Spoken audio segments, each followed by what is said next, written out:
This is Rant Friday. I'm your boy AJ, and welcome in, welcome in, welcome in. What's Rant Friday? Rant Friday is the day on the podcast. It's kind of like Casual Friday, where you're stripped down, you're just chilling. It's not overproduced, no quick cuts, no doing too much. It's pretty much like a live show. There might be a couple of cuts in and out, but for the most part, it's just me and the microphone and a bunch of hot topics. But before we get into those hot topics, make sure you go and check out our sponsor of this video, ajsrantroom.com. Go copy you some cool merch and support all the great things we are building out over there. Trust me, I don't create no whack merch. And that's how we keep the channel up and running. So head on over to ajsrantroom.com and support your boy. You know I got you covered. You know I won't steer you wrong. Make sure you like and subscribe and turn on your notifications so you can get new uploads and live streams hot off the presses. New episodes of the Rant Experience air every Monday, Wednesday, and Friday. The times vary based on the posting schedule, but we will guarantee you a show Monday, Wednesday, and Friday. Look, we just starting. Bear with a brother, you know. I'm coming. I came out of my sick bed to do this. Not that I want anybody to feel sorry for me, because I don't want you to. But on today's show, we will absolutely address the Shannon Sharpe debacle. We'll talk about Michelle Obama and leadership, and then we have a great petty photo for you. But let's start with our brother Kanye West. Oh, good cheese and bread. So Kanye, on his X rants, Twitter rants, whatever you want to call it, and he spoke about a song called "Cousin," and this is what he said: "Quote: This song is called Cousins, about my cousin that's locked up in jail for life for killing a pregnant lady a few years ago after I told him we wouldn't look at dirty magazines together anymore." Where's this going, Kanye? Perhaps in my self centered mess, I felt it was my fault and I showed him those dirty magazines when he was 6, and then we acted out what we saw. My dad had Playboy magazines, but the magazines I found in the top of my mom's closet were different. My name is Ye, and I sucked my cousin's dick till I was 14. End quote. Listen, is it TMI? Maybe. Did he lie? Oh, we ain't ready for that conversation, are we today? Oh, baby. I said it was Rant Friday. I said it was casual, but I didn't say we was gonna be boring. This happens a lot. I don't know if it's an epidemic. I don't have no stats or nothing like that, but a lot of times in a lot of families, regardless of race, but I can talk about black families, we sweep a lot of these things under the rug. That little freaky uncle, that little freaky cousin, you don't like the way he touching your niece, but you on no. AJ, don't you be telling the business. Mm. This is not a. I'm not shocked. I'll say that. I'm not shocked. This happens a lot. I've survived some stuff in my childhood. I ain't gonna get into it today because this is Rant Friday and I ain't here to be spilling our guts. But I don't know whether I wanna whether I wanna say that this feels like a glorified therapy session, or if we ever really needed to know this. Um, Maybe he's cleansing his conscience. I don't know. As an artist, sometimes we say and do things that not everybody understands, or that everybody likes, or that everyone appreciates outright. Sometimes it takes a little bit of, and especially when you dealing in taboo topics like this, when you going into places where the family have buried the bones and have long forgotten about it or pretended to forget about it. Listen, Kanye, This brother is being the honest of the honest of the honest right now, and I can't say that I'm mad about it because this may open conversations up with other people. I don't know. Listen, Yay, you lose me sometimes, and you kind of lost me with this one, but you didn't lose me completely, bro. But it is, I don't know what the timing is. Hey, look. I'm really at a stunt for words right now, though. Maybe it's, the first song I thought of was that the Eminem song "Cleaning Out My Closet." I said, "Mama never meant to hurt you." Remember that song? Never meant to make you cry, but tonight I'm cleaning out my closet. That's literally was the first song, and I'm like, maybe he's just cleaning out his closet, and whatever that looks like for you, as long as you ain't breaking no laws, do you? We all got trauma to unpack. Some of us are better at it than others. I keep a lot of things close to the vest. Most of my childhood trauma has never been heard by another soul on this planet. And I don't know if I'm gonna take it to the grave. I don't know if one day I'll write it down. I don't know if one day I'll say it in a voice memo. I don't know. But this is how he chose to share this trauma. It was clearly traumatic for him. It was traumatic enough for him to put it in lyric and then spit it and then share it. I applaud him for the bravery. That's why I'm gonna stand with it, Kanye. I applaud you for the bravery, Kanye, because you know what? A lot of men don't have the balls to step up and say that they have done something that they deeply regret, that they've made a really big mistake. Even as a child, you can make really big mistakes that you can regret as an adult. So I applaud you for coming forward. Some of y'all may not agree, but I'm not here to be your best friend. I'm just here to deliver the good news. Now let's move on to our boy Shannon Sharpe. Oh my lord, Shannon. Oh, that's not Shannon. Oh, that's not Shannon. Shut up, y'all. There we go, Shannon. Man, the twist and the turns and the twist and the turns that this story has taken. I'll say this. So where we are currently is not too long ago. It was a tweet was shot out by wait, that's not it right there. Hold on. Let me make sure I get the right one. Oh, there it is. All right, cool. So NBA Central dropped this tweet. It says, quote, Shannon Sharpe was accused of choking a female production assistant at FS1 per front office sports. Quote, quote within a quote. Before Shannon's time at ESPN, when he was the co-host of FS1's Undisputed, he was accused of choking a female production assistant in the workplace.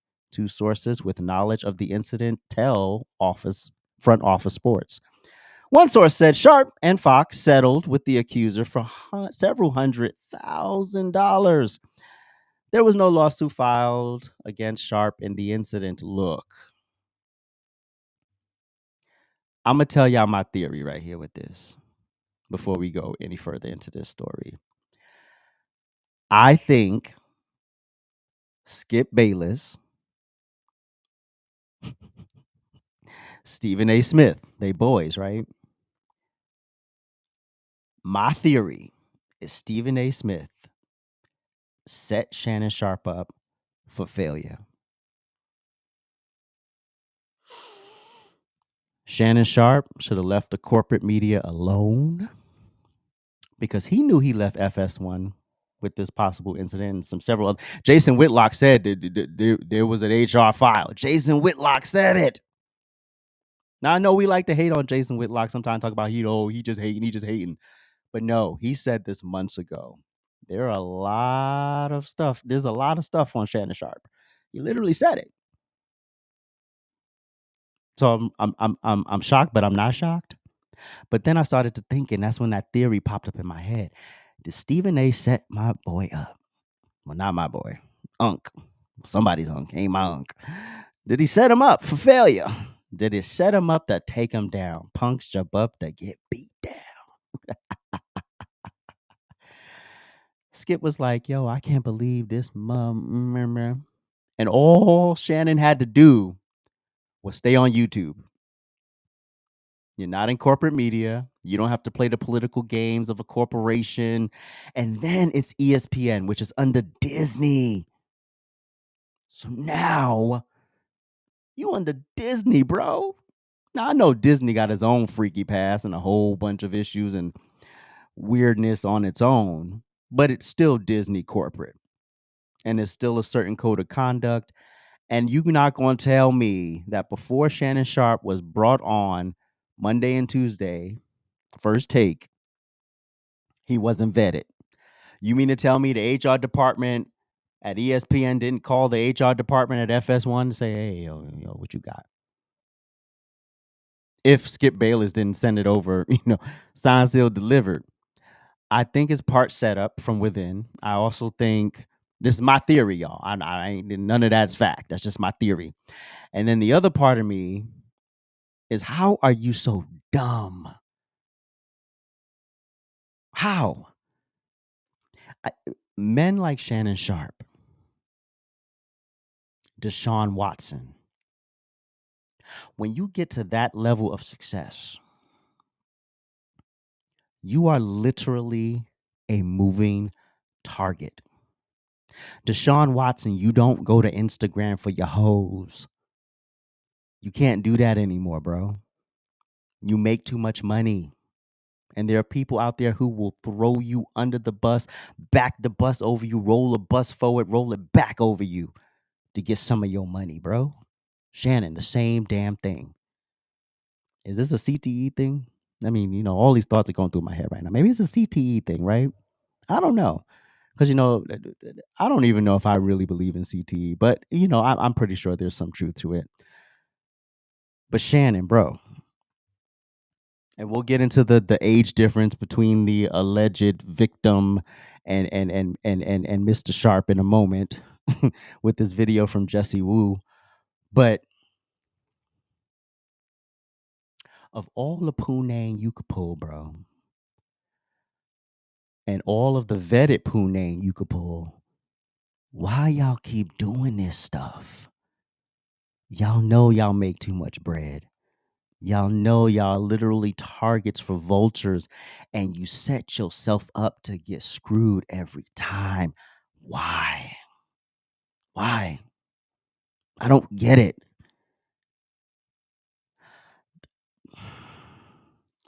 Your dick can't make business decisions for you. You got to make those business decisions, even in the women you talk to, bro. At that level, you can't just be talking to any old Becky in the gym.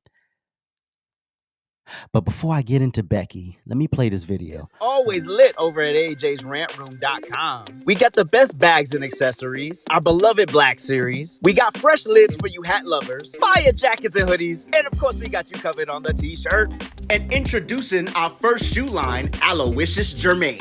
So get on over to ajsrantroom.com today and get to shopping. You won't be disappointed. All right, so singer Jesse Wu had a hot take on this whole Shannon Sharpe debacle. Take a look. So for the last week, Tracee Ellis Ross has been getting dragged because she said that she dates younger men because the men in her age bracket are very aligned, very much stuck in their masculine toxicity. This week, we're seeing Shannon Sharpe, who's in his 50s, being hit with an SA lawsuit from a girl that he met 2 years ago who was 19 years of age. And the text messages between these two, where she is telling him about putting his baby gravy in her. Are you going to put that big black baby gravy in me? These are conversations that a 50-something-year-old man is having with a now 20-year-old. Okay? Let me ask y'all a question. Did y'all hear the recording of him telling that little girl that he was going to choke her out? If you say it again, I'm going to choke the fuck out you. You're going to have no option but to get choked. These are the men in Tracy Ellis Ross's age bracket. Let me ask you another question. Do y'all think that Tracy Ellis Ross is out here dating 19-year-olds? Because if a man said that, y'all would drag him. Do y'all think Tracy Ellis Ross is out here dating 19-year-olds? Use your brain. Use your brain. Use your brain. Let's be clear. I don't care who Tracy Ellis Ross is dating. I don't care if he's 19. I don't care if he's 25. I don't care if he's 30. Madonna was like 60. Her boyfriend was like 28. Cher's like 200. Her boyfriend's like 23. Like, I don't care. This 19-year-old was a whore before she met Shannon Sharpe, and she's going to be a whore after Shannon Sharpe. That ain't my problem here. Also, people are individuals. So to blanketly statement because Shannon Sharpe made a mistake that every 54-year-old man is going to make the same mistake, it is BS and you know it. Please stop playing with us. You know damn well that people are individuals. And we all know, and I'm going to say this is my experience of Tracy Ellis Ross and her I'm proud to be an old woman with dried up eggs with no family tour. This woman couldn't find a man to procreate with for whatever reason. But to sit here and parade it around to young girls like this is something cool or this is something you should aspire to is not something I'm good with. That woman is clearly lonely. That woman clearly wished she had found a partner. What she wants to do is she wants to be the man in a relationship, and that's probably why it never worked out for her. And the thing is, now that we've conditioned a lot of these young men to be bitches, she can go push them around. And then sometimes it's just the fact that they're young. So they're a bit more impressionable. We don't want to have. Shannon Sharpe can't pull on someone being impressionable, but even though she was already a whore before, there's levels to 19-year-olds. There's Drew Barrymore 19, and then there's average protected. I've lived in a bubble my whole life 19. Now I don't know this young lady, but when you do OnlyFans, that tells me everything I need to know. You're an OnlyFans model. Shannon Sharpe, we can't be fucking OnlyFans models. The tax bracket is too high at this point. These are broken women a lot of the time, selling out their bodies for fucking change. And here you go, walking right into the trap that I believe Stephen A. set for your ass. You're not going to tell me Stephen A. didn't know. You're not going to tell me that ESPN didn't know this man's HR file over at Fox Sports. You're not going to tell me that. Jason Whitlock knew about the damn file. So you think others in corporate media didn't know? Oh, they knew. And they set your ass up. You should have stayed right over there on the YouTubes. Didn't you say you got the biggest check of your career from that Cat Williams interview? You should have stayed your ass over there on YouTube. Left corporate media alone. But of course, you know, sometimes you don't realize you're in the trap until the damn door slams in and you're stuck. You don't realize it. But I don't care how old someone is, because we only love to pull out this 19-year-old and when it's convenient for us. Jessie Woo is also on the side of 8-year-olds can pick their gender, so I don't even know how much to trust her on that. But I'll say this. Shannon Sharpe, you messed up something that could have possibly been great. And for what? I mean, you saw him spaz out at that basketball game a few months ago, or was it maybe a year ago or so? He had to apologize for that. So you already displaying that you have anger issues, bro. So now what? Hold on, I need some water.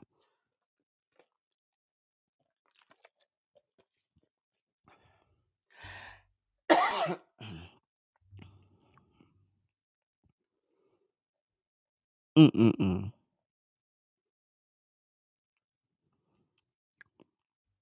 I can't say I'm disappointed. I can't say that. I can't say I'm disappointed because a lot of times people just, you know what they say, and it is very true.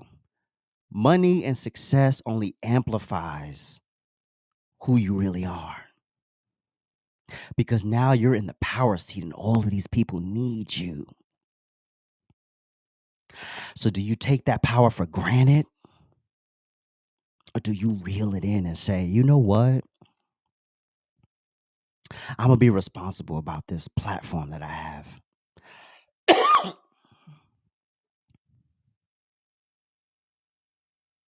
I'm going to make sure that I'm careful with the steps I take. I'm not going to go into corporate America leading with my dick. I ain't never had that hang up. I've never been hypersexual. I've been sexual, but I haven't been hypersexual. And sometimes as a man, when you're not this like you want to fuck everything you put your hands on, people think something wrong with you. Or when you actually set boundaries in the workplace. When I'm in the workplace, I'm in the workplace. Period. I ain't fraternizing, I ain't flirting, I ain't doing shit. I'm in the workplace. Even when I was on set, I'm not falling for the bullshit. I'm focused. And the more successful, more money, more problems, Diddy, right? More money, more problems. You already know that. And here you go. Throwing away what could have been great. Shannon Sharpe released a statement tonight on his Instagram saying, "My statement is found here, and this is the truth. The relationship in question was 100% consensual. At this junction, I am electing to step aside temporarily from my ESPN duties. I will be devoting the time to my family and responding and dealing with these false and disruptive allegations set against me. I plan to return to ESPN at the start of the NFL preseason. I sincerely appreciate the overwhelming and ongoing support I have received from my family, fans, friends, and colleagues." Shannon Sharpe. Bro, get the hell out of here with that bull. So you get the privilege to take off till August and still host your podcast. Must be nice. I honestly don't think ESPN Disney gonna have him back. I don't see how you recover from that in the corporate world. You could recover from that on YouTube. You could recover from that in independent media, but mm, I don't know about that corporate world. That corporate world is still a mug. She's still a mug.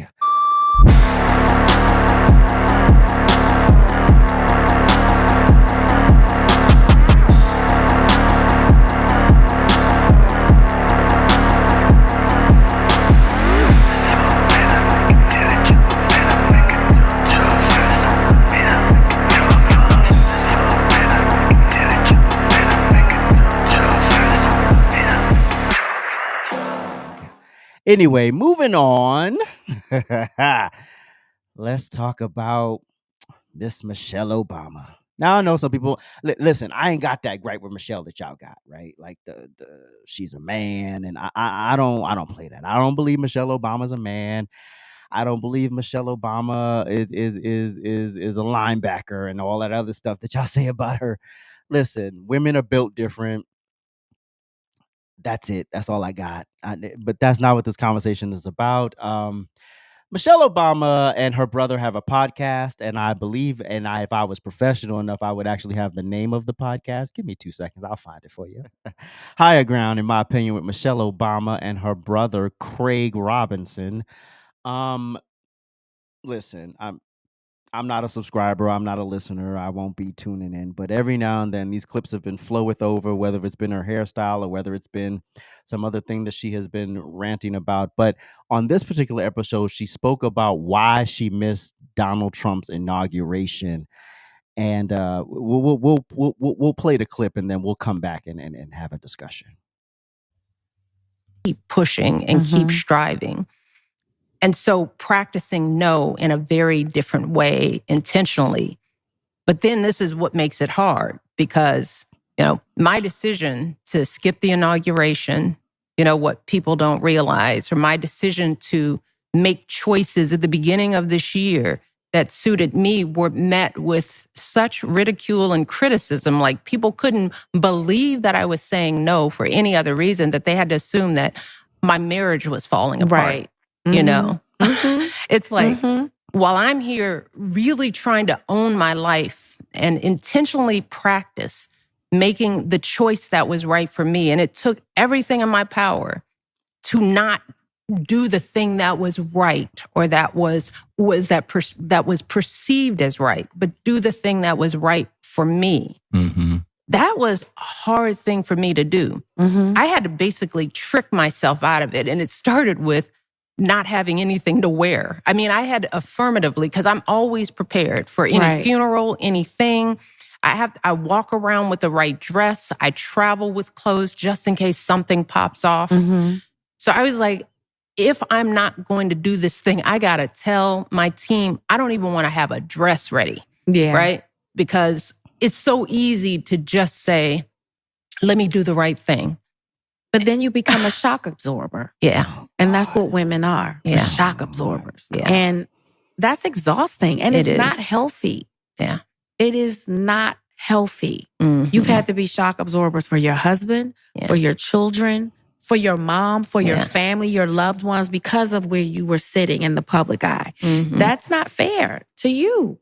When do you ever get to live for you? I applaud you. I'm happy that you are taking care of yourself in the way that you need to. Yeah.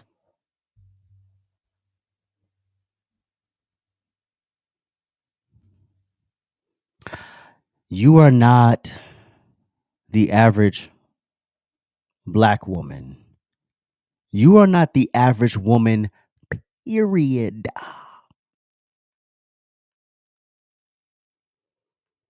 You are in an elite position of leadership, Mrs. Obama. It is a privilege to have the access that you have. And what does this say to young, mostly Black girls who look up to you? If I don't agree, if I don't like something, if something doesn't go the way that I want it to go, then, I have the right to act like a disgruntled 8-year-old and then mask it with this, I'm working on myself.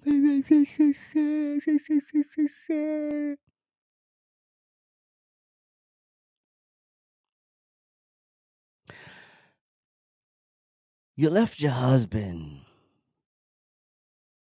out there by himself to figure it out on the world's biggest stage, Mrs. Obama.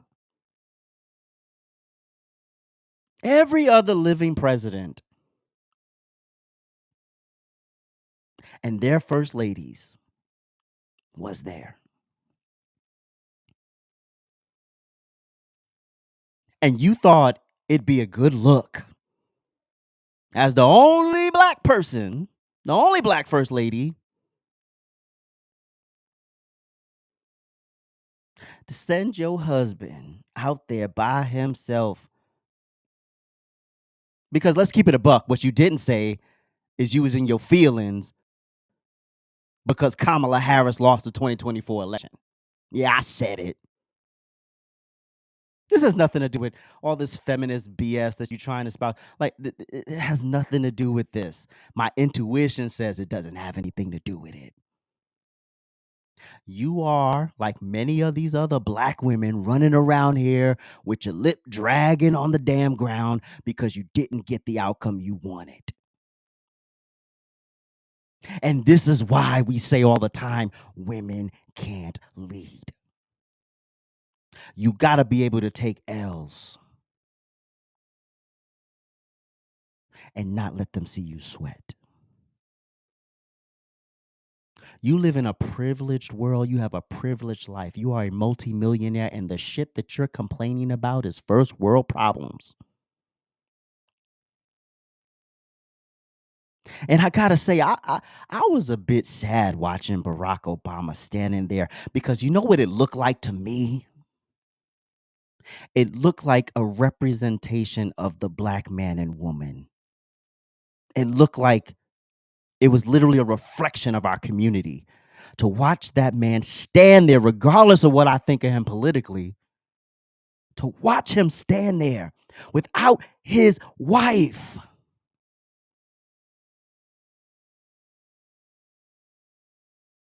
And hold his head up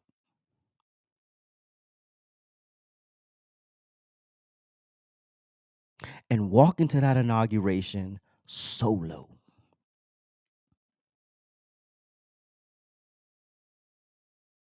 Because I can promise you this: if Kamala Harris won the 2024 election, your black ass would have been right there at that inauguration. Whether it was outdoors or indoors, you would have been there, standing beside your husband. This is not how you take a L at this level. That's how you take a L in high school. And now you're teaching people in high school that when you don't get the outcome you want, it's okay to act like an asshole. It's not okay. And you talk about representation. So what representation is this for black women?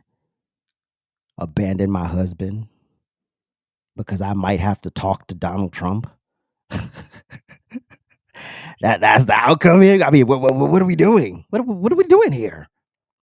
This is blasphemous. It's ridiculous.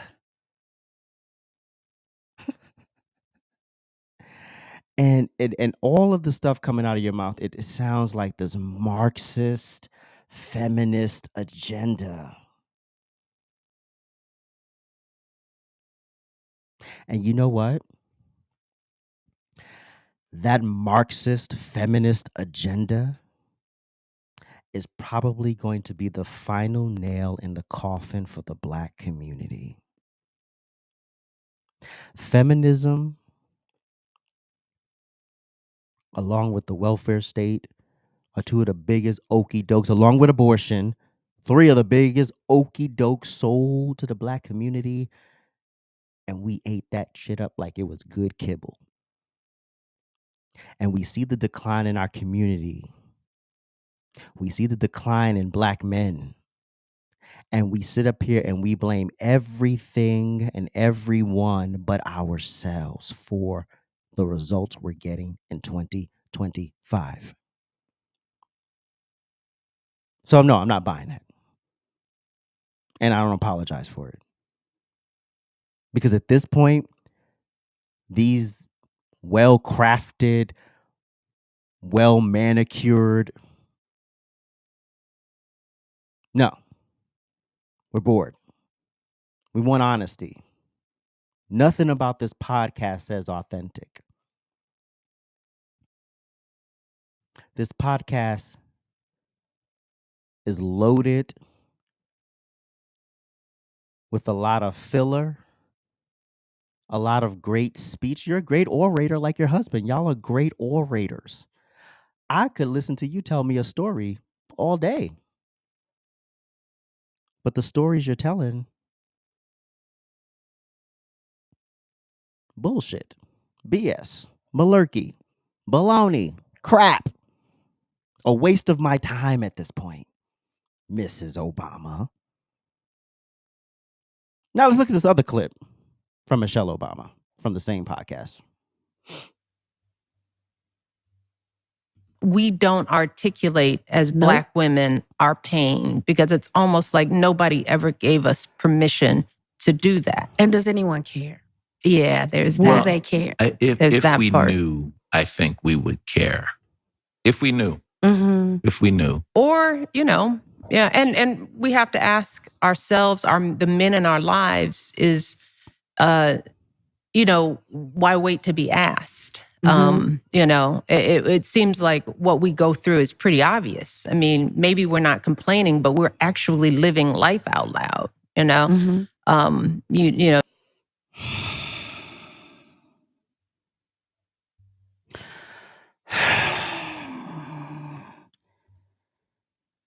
What they said in Dreamgirls, Effie, we all got pain.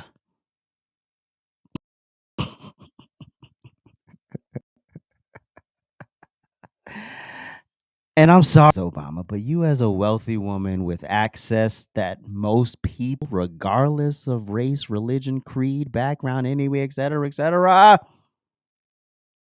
will never have. Complaining about things that you have access and privilege to fix. This is all, like I said the first time, a mask to cover up the fact that you could not handle the L you took in November 2024.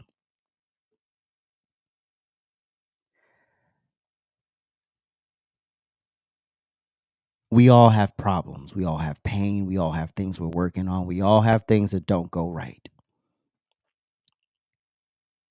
But when you're in the position that you're in,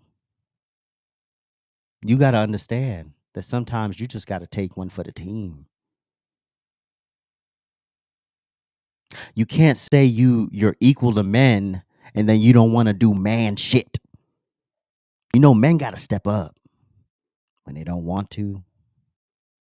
Hell, even sometimes when they can't. You're expected to stand up and get it done. And that's what I respect Barack Obama for. He stood up and got it done. He didn't back out. He fulfilled his obligation on Inauguration Day without his wife. And I give him props for that.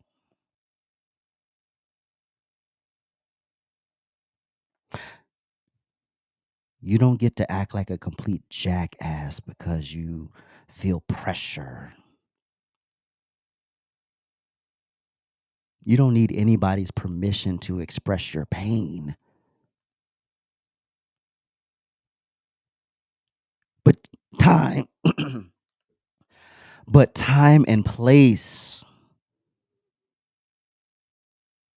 So you decided to have your meltdown when Jimmy Carter passed away.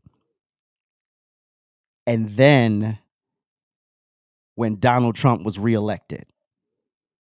That was the convenient timeline of this. I need to find myself. I'm not buying it. I'm bored, Mrs. Obama. I'm bored. And I'm ready to move on. What's next? It's always lit over at ajsrantroom.com. We got the best bags and accessories, our beloved Black Series. We got fresh lids for you hat lovers, fire jackets and hoodies, and of course we got you covered on the t-shirts. And introducing our first shoe line, Aloysius Germain. So get on over to ajsrantroom.com today and get to shopping. You won't be disappointed. Well, this is the second day of the NFL draft, and in honor of all of the amazing men who are going to get great opportunities to bring generational wealth to their families and their bloodlines, or just to advance their careers or whatever, what have you. Good luck to all the fellas out there. Good luck to all the gentlemen who got drafted last night, and good luck to all who are going to get drafted tonight. But I want to bring up, my favorite quarterback is Russell Wilson. Russell Wilson got drafted in the third round. I think he was a 75th overall pick. And I want to share this moment just as a petty throwback, just as a petty throwback. Just work with me. Just work. This kid, I'm jealous of Seattle. I wish I could coach this kid. 74% completion basically this year. Set an NCAA record for passing efficiency. How many kids master an offense at NC State, show up at Wisconsin, and take the team to the Rose Bowl? They're two Hail Marys away.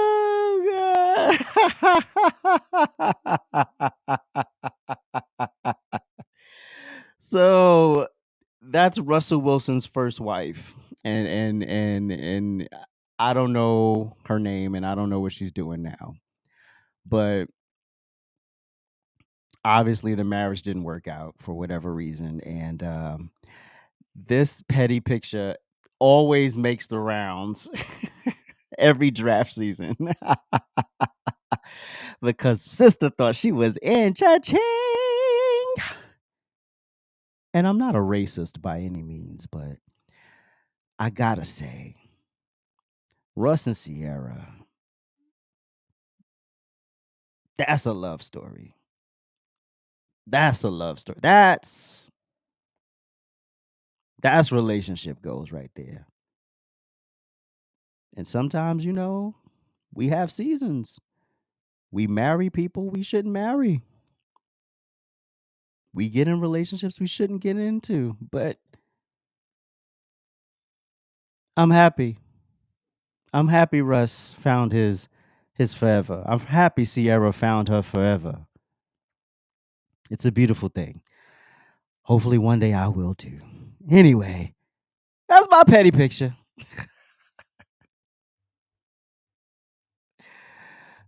Oh God.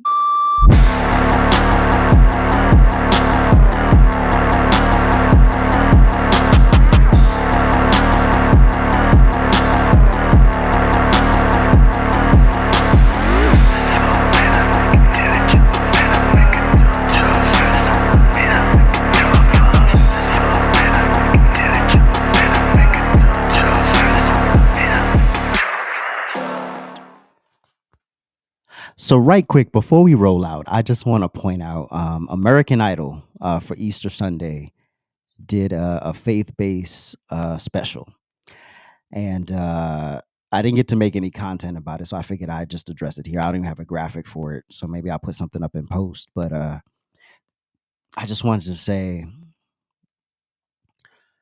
what a beautiful display of love for our Lord and Savior, Jesus Christ. I'm gonna tell y'all, man, like without faith, your boy wouldn't be here right now, man.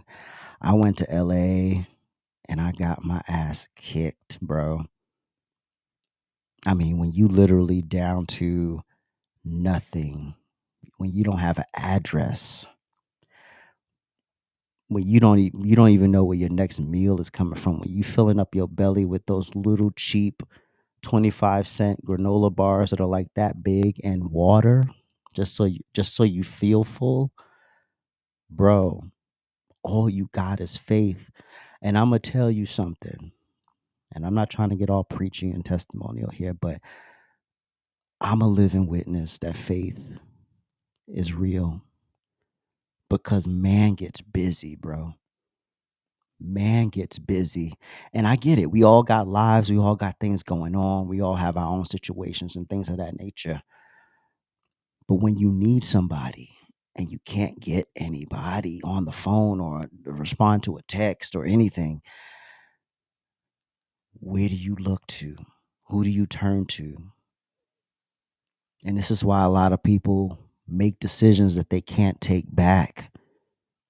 And this is why I tell people all the time, I wasn't always a believer. I was baptized in June 2014.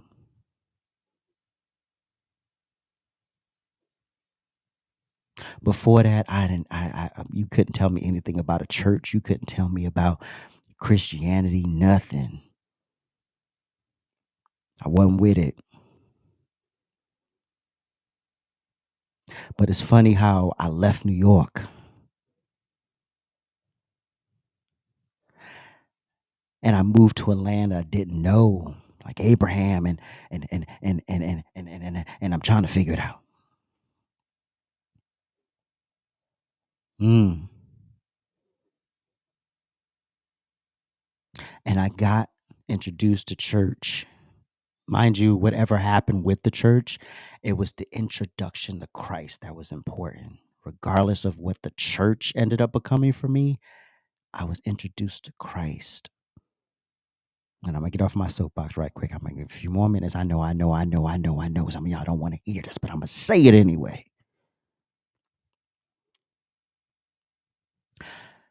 I have no idea what I would have done after I moved to LA, lost everything, ran out of couches to sleep on, and then had to figure it out from my humanness. There was no way I would have been able to figure it out. So when I go and turn on the social medias on Monday morning, and I see CeCe Winans and Luke Bryan and Carrie Underwood and all of these amazing contestants just singing for Jesus. And I'm like, whoa, when did we get here? And I was just CeCe Winans, can we just talk about this woman for 2 seconds? She has a way of singing where she has the technique, obviously, and the power and the range and all of that stuff. But here's the thing that a lot of singers don't understand. You have to be able to tell the story. If you are without the story, you're just a person with a big voice or even a small voice, but you're just a person with a voice who has no ability to convey the message of what you're singing. And that is another skill on top of all of the other skills that you need. There isn't a time that CeCe Winans has opened her mouth that I have not been blessed. So I thank you, American Idol, for allowing faith to be expressed unapologetically, because nobody was sitting there just singing, nice little this little light of mine. No. They literally said Jesus over and over again on Resurrection Sunday on American Idol, bro. It don't get no better than that. And I think I'm going to end there. Thank you so much for tuning in. I appreciate you so much. Make sure you check out the sponsor of this video, ajsrantroom.com. I would like to shout out my Trifecta Hour family. Make sure you check out Trifecta Hour every Friday, 8 p.m. Eastern Standard Time, right here on the YouTubes. And once again, shout out to my Trifecta Hour. Not my Trifecta Hour, my Rant fam, because y'all always hold me down. Thank you for supporting the mission. Thank you for supporting the vision. Thank you for being so gracious and so generous to me. I appreciate you so much. Now, you could be anywhere in the world, but you chose to spend a few moments of your time with me. And for that, I'm grateful. And with that said, I'm out.